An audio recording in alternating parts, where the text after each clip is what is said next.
ابو حنیفہ رحمۃ اللہ علیہ نے تو یہاں تک فرما دیا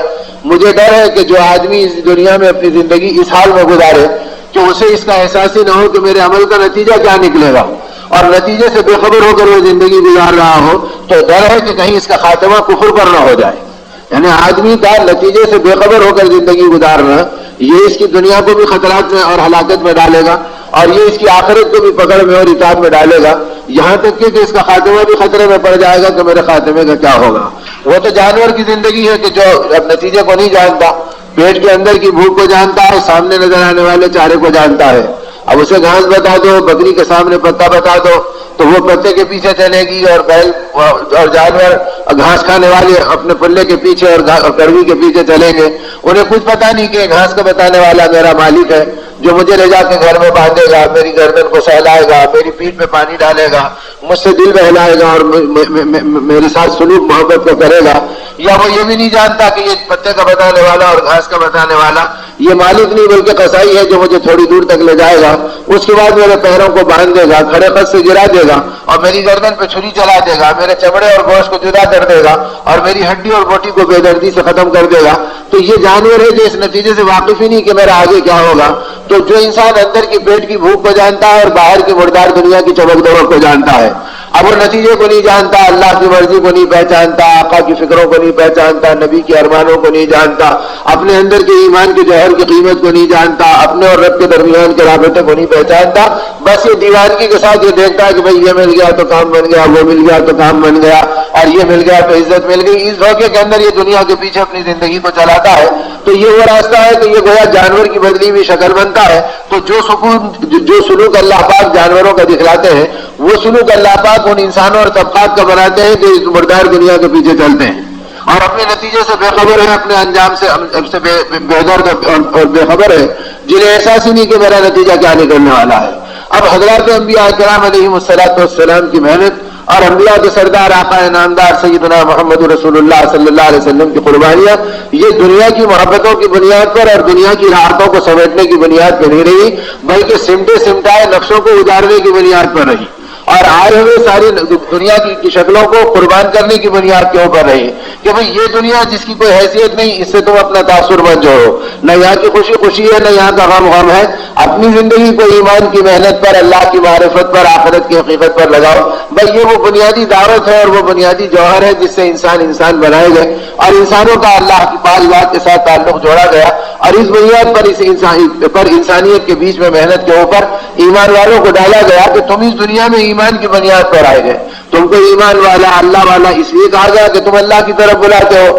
تم اللہ کی بڑائی سمجھتے ہو، تم اللہ کی قدرت پر ایمان لاتے ہو، تم اللہ کے خزانوں کو پہچانتے ہو، تم اللہ سے رشتہ جوڑنے کی برکتوں کو اپنی زندگی میں سمیٹتے ہو، اس لیے تم کو اللہ والا کہا گیا۔ اس لیے نہیں کہا گیا کہ پھر زبان سے اللہ کا نام لو اور زندگی میں اللہ کے ساتھ باغیانہ سلوک کر کے گزار دو۔ اسی لیے کہا گیا کہ زبان سے نبی پاک صلی اللہ علیہ وسلم کا تذکرہ کرو اور زندگی میں اعمال نبوت کے ساتھ بے رحمانہ اور ظالمانہ سلوک کر کے زندگی گزار دو، بلکہ زندگی کو اللہ کی بندگی بنانا اور اللہ کے نبی صلی اللہ علیہ وسلم کے طریقے پہ چلانا۔ تو اس کے لیے یہ ایمان کی دولت دی گئی اور ایمان کی حفاظت اور ایمان کی ترقی،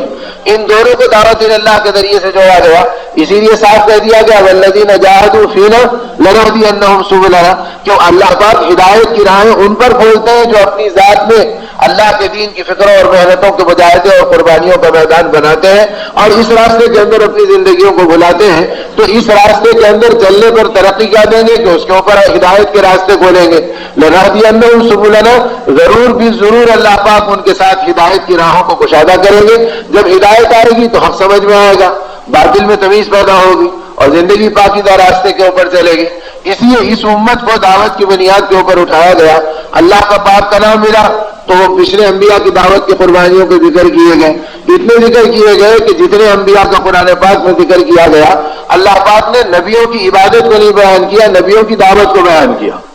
یہ نہیں کہا گیا کہ ابراہیم علیہ السلام اتنی رکعت پڑھتے تھے اور اسماعیل علیہ السلام اتنے مرتبہ سحر پڑھتے تھے اور داؤد علیہ السلام اتنی مرتبہ زبور پڑھتے تھے، بلکہ ہر نبی کی قربانیاں بتلائی گئی دعوت اللہ کی بنیاد پر کہ ان کی عبادتیں تو ان کی ذات کے ساتھ لازم و ملزوم تھی اور وہ ان کی اپنی زندگی سے چمٹی ہوئی تھی، لیکن منصب نبوت اور مقصد زندگی کے لیے جو کام دیا گیا وہ دعوت کا کام دیا گیا کہ عبادتیں دعوت سے زندہ ہوں گی۔ اسی لیے عبداللہ ابن مسعود رضی اللہ تعالیٰ عنہ اپنے زمانے میں تابعین سے مخاطب ہو کر فرمایا کرتے تھے کہ اے لوگوں، حضرت محمد صلی اللہ علیہ وسلم کے صحابہ کے پاس تمہاری طرح عبادتوں کے ڈھیر نہیں تھے کہ تمہاری نمازیں ان کی نمازوں سے زیادہ ہے، اور تمہاری تلاوت ان کی تلاوت سے زیادہ ہے، اور تمہاری تسبیحات ان کی تسبیحات سے زیادہ ہے، لیکن یاد رکھو ساری کائنات میں سب سے بہتر حضرت محمد صلی اللہ علیہ وسلم کے صحابہ ہیں،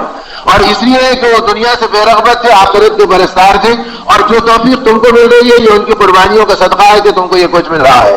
تو اس طرح ان کی قربانیاں کیا تھی؟ دعوت اللہ کی بنیاد پر تھی، اور ایمان اور اعمال صالحہ کی دولت کو دنیا میں پھیلانے کی بنیاد پر تھی، آقا کے غم کو اپنا غم بنانے والی فکروں کی بنیاد پر تھی۔ جب ان بنیادوں پر امت چل رہی تھی تو وہ مقصد زندگی جانتی تھی کہ ہمارا مقصد دعوت ہے، اور مقصد زندگی کا اتنا ماحول بنایا، معاشرہ بنایا، ذہن کے سوچنے اور سمجھنے کی فکروں میں اس کو داخل کیا گیا کہ امت کے اندر جو نسبتیں آپس کے اندر تعارف کی تھی وہ بھی دعوت اللہ کی بنیاد پر تھی۔ اب صحابہ کے اندر جو سب سے بڑا تعارف ہے وہ مہاجر اور انصار کا ہے،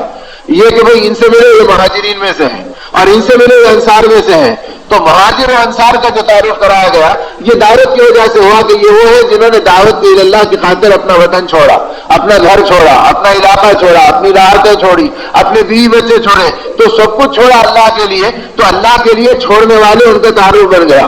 ان کا تعارف یہ نہیں بنا کہ یہ مکے کے لکھوپتی تھے، یہ کروڑ پتی تھے، یہ ملک التجار تھے، یہ اپنے علاقے کے سب سے بڑے چودھری تھے، یہ ساری چیزوں کا تعارف تو صحابہ جانتے ہی نہیں تھے۔ وہاں تو تعارف تھا تو دینی کی بنیاد پر تھا کہ دعوت کا ماحول بنا، دعوت کی محنت بنی، دعوت کے لیے قربانیاں ہوئی، دعوت کے لیے جان و مال لگی، یہاں تک کہ بقول ہمارے حضرت مولانا سید احمد صاحب رحمۃ اللہ علیہ کے یوں فرما دیا، یاد رکھو جب بھی اس دنیا کے اندر کوئی خیر وجود میں آیا وہ دعوت کے نتیجے میں وجود میں آیا۔ مسجد دعوت کے صدقے مدارس دعوت کے صدقے میں وجود میں آئے، دین کی برکتیں دعوت کے صدقے میں وجود میں آئیں، ایک دوسرے میں محبتیں اور ہمدردی دعوت کے نتیجے میں وجود میں آئیں، ورنہ یہ انسان کے خون کا پیاسا تھا، اس میں شفقت اور ترحم اور محبت کا کوئی سوال ہی نہیں تھا۔ لیکن جب دعوت کی محنتیں چلی تو اپنے کیا غیر بھی محبوب ہو گئے، اور اپنے ماننے والے کیا اپنے جان کے لینے والے بھی محبوب ہو گئے، اور ان کے ساتھ بھی محبتوں کا سلوک ہونے لگا۔ حضور پاک صلی اللہ علیہ وسلم کے بارے میں صحابہ فرماتے ہیں کہ آقا غزوات میں چلتے تھے، دشمن کے مقابل میں ہوتے تھے، اور دشمنوں کی ساری تیر و تلوار کا آپ نشانہ بنتے تھے، اور آپ ہر ایک کو اپنی ڈھال سے روکتے تھے، لیکن کبھی آپ نے کسی کو اپنے ہاتھ سے ختم نہیں کیا سوائے ابی بن خلف کے ایک واقعے کے۔ تو صحابہ نے فرمایا اللہ کے رسول آپ ہی نشانہ بنتے ہیں اور آپ سامنے ہوتے ہیں کہ نبی بزدل نہیں ہوتا جو پیچھے رہے، اور لوگوں کے تیر و تلوار آپ ہی کی طرف آتے ہیں اور آپ ان کو ڈھال بنا کے روکتے ہیں، لیکن کسی کو آپ نے اپنے ہاتھ سے ختم نہیں کیا۔ تو اس وقت اللہ کے نبی صلی اللہ علیہ وسلم نے ایک ٹھنڈی سانس لی اور فرمایا کہ اے لوگوں تمہیں معلوم نہیں کہ قیامت کے دن جو اللہ کے فیصلے ہوں گے تو سب سے زیادہ عذاب میں وہ لوگ ہوں گے جو کسی نبی کے ہاتھ سے مارے جائیں۔ تو میں چاہتا ہوں کہ اگر یہ خیر کو نہیں قبول کرتے تو کم از کم جہنم کے زیادہ عذاب سے بچ جائیں، اس لیے میری شفقت اپنے ہاتھ سے ان کو مارنے پہ آمادہ نہیں ہوتی۔